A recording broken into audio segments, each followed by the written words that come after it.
Pendaki Yazid Ahmad Firdaus berhasil ditemukan setelah hampir 1 bulan hilang di Bukit Mongkrang, Tawangmangu, Kabupaten Karanganyar, Jawa Tengah.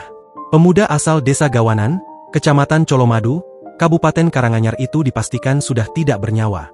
Tubuhnya ditemukan di kawasan Bukit Mitis. Dikutip dari Tribun Solo, pendaki bernama Yazid Ahmad Firdaus yang sempat dilaporkan hilang di kawasan Bukit Mongkrang, Tawangmangu, Kabupaten Karanganyar, akhirnya ditemukan dalam kondisi meninggal dunia pada Selasa, 10 Februari 2026.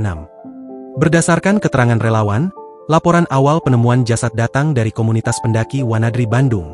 Lokasi penemuan berada di jalur Tapak Nogo yang mengarah ke Bukit Mitis. Menindaklanjuti informasi tersebut, Badan Penanggulangan Bencana Daerah Karanganyar bersama Basarnas segera berkoordinasi untuk melakukan proses evakuasi. Proses evakuasi disebut menghadapi kendala karena medan di titik penemuan tergolong sulit dijangkau. Yazid sebelumnya dilaporkan hilang sejak Minggu, 18 Januari 2026, saat melakukan pendakian bersama 3 rekannya melalui jalur Bukit Mongkrang.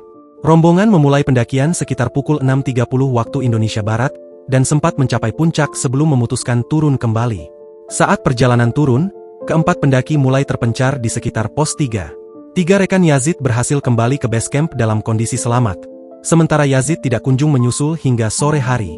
Upaya pencarian mandiri yang dilakukan rekan-rekannya tidak membuahkan hasil. Download Tribun X sekarang, menghadirkan lokal menjadi Indonesia.